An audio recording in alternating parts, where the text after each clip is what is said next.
Les 15 phénomènes naturels les plus uniques au monde. Voulez-vous voir les phénomènes naturels les plus uniques du monde? En fait, il faut voir certains de ces phénomènes pour y croire. Notre numéro 1 d'aujourd'hui est effrayant, glissant, et c'est carrément fou à voir. Alors regardez jusqu'au bout pour savoir ce que nous avons trouvé pour vous. Numéro 15. Salar d'Atacama. Cette belle région est le Salar d'Atacama. C'est un lac salé du Chili, situé dans le désert d'Atacama, la région la plus sèche du monde. Le lac n'a pas de système de drainage. Il est entouré de montagnes et de volcans. Ce lac salé a une superficie de 3000 km². C'est le troisième plus grand lac salé d'Amérique du Sud. Il se trouve à une altitude de 2300 mètres et il a une teneur en sel comprise entre 5 et 28%. Il y a de nombreux flamants dans la région et une partie du lac salé est une réserve naturelle protégée. Numéro 14. Lucioles en Malaisie. Les touristes adorent voir les lucioles dans les forêts de mangroves de Malaisie. C'est un spectacle magnifique et inoubliable. Ces spectacles lumineux sont produits par de petits coléoptères mous et plats appartenant à l'espèce Lampyridae, également connue sous le nom de vers luisant, et qui ont inspiré divers contes populaires au fil des siècles. La Malaisie abrite une espèce unique de ces lucioles, le Pteroptyx, dont le clignotement synchronisé éclaire des arbres entiers à des fins d'accouplement et constitue désormais une belle attraction écotouristique. Numéro 13. Karst de Chine du Sud. Le karst de Chine du Sud est inscrit au patrimoine mondial de l'UNESCO depuis 2007. C'est une région incroyablement belle et particulière.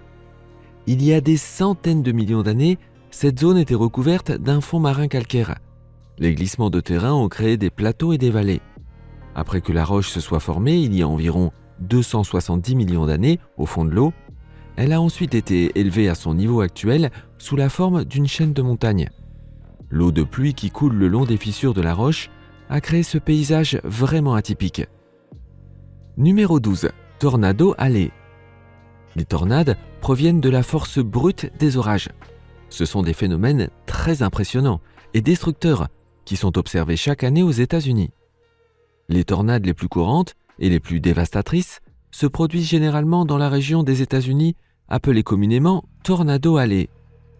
Contrairement à d'autres parties des États-Unis, cette région est la plus vulnérable au développement de tornades, car les masses d'air contrastées se heurtent souvent pour produire de forts orages, qui à leur tour ouvrent la voie au développement de tornades. Numéro 11. Migration des papillons monarques. La migration des monarques est un phénomène unique en Amérique du Nord, où le papillon migre vers et depuis les sites d'hivernage sur la côte ouest de la Californie, ou les sites montagneux du Mexique central chaque été et chaque automne. Ce mouvement massif de papillons est considéré comme l'un des phénomènes naturels les plus spectaculaires du monde. Les papillons commencent leur migration vers le sud de septembre à octobre. D'énormes populations, jusqu'à 500 000 monarques, migrent simultanément. Les papillons arrivent à leur lieu de repos en novembre. Ils y restent pendant les mois d'hiver et commencent leur migration vers le nord en mars. En fait, aucun papillon ne complète le voyage. Les femelles monarques pondent des œufs pour la génération suivante, lors de la migration vers le nord. Un cycle annuel fait ainsi intervenir 4 générations. Numéro 10. Forêt de pierre, Madagascar. Il est incroyable de voir comment les animaux sauvages s'épanouissent au milieu des rochers verticaux aiguisés comme des rasoirs, de l'incroyable forêt de pierre. Ce sont des pointes de calcaire qui peuvent atteindre 150 mètres de haut et qui se trouvent dans le parc national des Tsingy de Bemaraha, sur la côte ouest de Madagascar.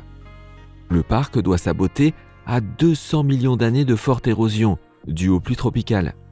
Les eaux souterraines, provenant de fortes pluies, ont pénétré le calcaire poreux pour créer des grottes et des tunnels. Lorsque les toits des grottes et des tunnels se sont finalement effondrés, ces pointes gigantesques ont émergé. Numéro 9. Les Mammatus. Ces nuages uniques sont appelés Mammatus. Les Mammatus sont en forme de poche et pendent sous les nuages, généralement pendant les orages. Ils sont principalement constitués de glace. Les gens les associent au mauvais temps, et il est vrai qu'ils peuvent apparaître pendant, avant ou après une tempête. Les mammatus peuvent sembler menaçants, mais comme c'est souvent le cas dans la nature, leur apparence dangereuse va de pair avec leur beauté saisissante. Numéro 8. Volcan Solfatare, Naples. Son nom vient de solfa, le soufre, et terra, la terre.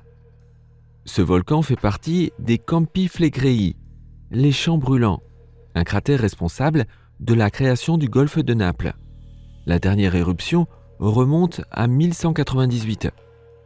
Dans l'Antiquité romaine, ce volcan était connu sous le nom de Forum Vulcani et était considéré comme une source de guérison. Le volcan n'est pas vraiment actif, mais il possède encore de nombreux solfatares, une sorte de panache de fumée. Numéro 7. Grotte de marbre, Chili. L'un des trésors naturels les plus isolés du monde, les grottes de marbre, sont une série de grottes naturellement sculptées dans le lac General Carrera, au cœur de la Patagonie.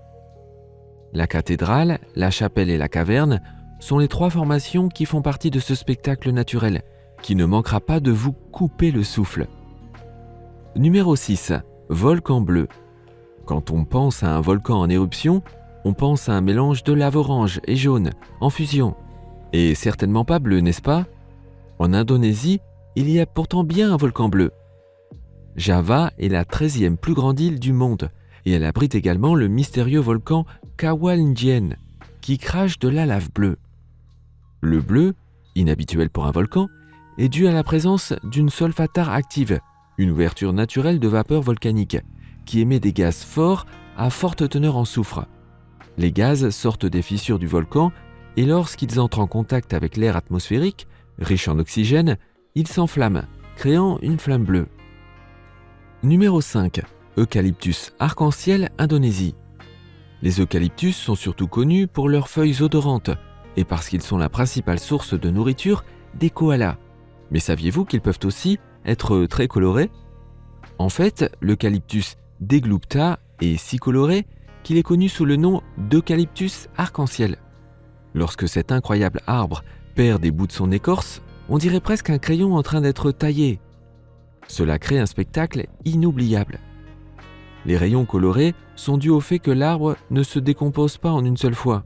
Lentement, plusieurs couches tombent au fil du temps, tandis que d'autres parties exposées vieillissent déjà. Numéro 4. Piliers de lumière. Les températures extrêmement froides qui se produisent partout au Canada créent des spectacles de lumière incroyablement beaux pour ceux qui sont assez courageux pour s'aventurer dans le froid. Les piliers de lumière sont très rares à voir. Ces rayons verticaux sont formés par une illusion d'optique lorsque de petits cristaux de glace sont suspendus dans l'air près du sol. Ces cristaux de glace réfléchissent la lumière, y compris la lumière du soleil, de la lune ou une lumière artificielle. Les bords plats des petits cristaux agissent comme des miroirs pour réfléchir la lumière. Numéro 3. Cercle de fées. Le désert du Namib, en Afrique, est recouvert de petites aires circulaires sans végétation, dont les origines sont âprement débattues par les chercheurs. Certains scientifiques affirment que les espaces vides, appelés cercles des fées, ont été créés par des termites sous le sol, qui défrichent la végétation autour de leur nid. En rendant le sol poreux, elles ont créé des réservoirs permanents d'eau de pluie à 50 cm sous la surface, qui permet leur survie, ainsi qu'à l'écosystème environnant. Une autre hypothèse est que le phénomène est causé par la concurrence des plantes pour l'eau.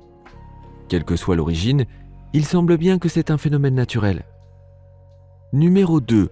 Chute de sang, Antarctique. Le nom dit tout. Les chutes de sang dans les vallées sèches de McMurdo en Antarctique orientale ressemblent à du sang écarlate qui s'écoule lentement, colorant la neige en rouge. C'est un spectacle surprenant et vraiment effrayant. Le liquide qui s'écoule n'est cependant pas vraiment du sang.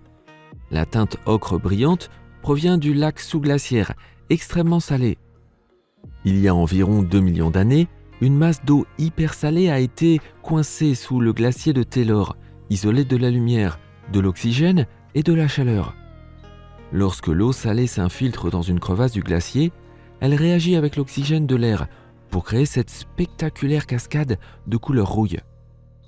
Jetez un coup d'œil avec moi au numéro 1 du jour. Mais avant de poursuivre, assurez-vous que vous êtes déjà abonné à cette chaîne et que la cloche est activée, car c'est la meilleure façon de nous soutenir. Et donnez un like à cette vidéo. Merci beaucoup. Et maintenant, notre numéro 1. Numéro 1. Grunion Run. Le Grunion Run est l'une des traditions les plus étranges de la Californie du Sud. Mais qu'est-ce qu'un grunion? C'est une sorte de poisson qui ressemble à une sardine. Ces poissons ont un comportement d'accouplement unique. Lorsque la saison des amours arrive, généralement de mars à septembre, des masses de grunions remontent les côtes sablonneuses la nuit. Les femelles creusent des nids avec leur queue et pondent des œufs. Puis les mâles émergent pour féconder les œufs. Après plus d'une semaine de reproduction dans le sable humide, les bébés grunions vont éclore et leurs œufs glisser vers la mer. L'avantage est que les habitudes d'accouplement des grunions les rendent très faciles à attraper. C'est pourquoi vous trouverez de nombreux événements organisés et appelés Grunion Runs, où toutes les personnes âgées de 16 ans et plus, avec un permis de pêche valide, sont autorisées à venir sur les plages et à attraper autant de grunions qu'elles le souhaitent. Lequel de ces phénomènes naturels vous a paru le plus fou? Quelle région souhaitez-vous visiter ou quel phénomène souhaiteriez-vous voir de vos propres yeux? Faites-le nous savoir dans les commentaires. J'aimerais avoir de vos nouvelles. À demain pour une autre vidéo.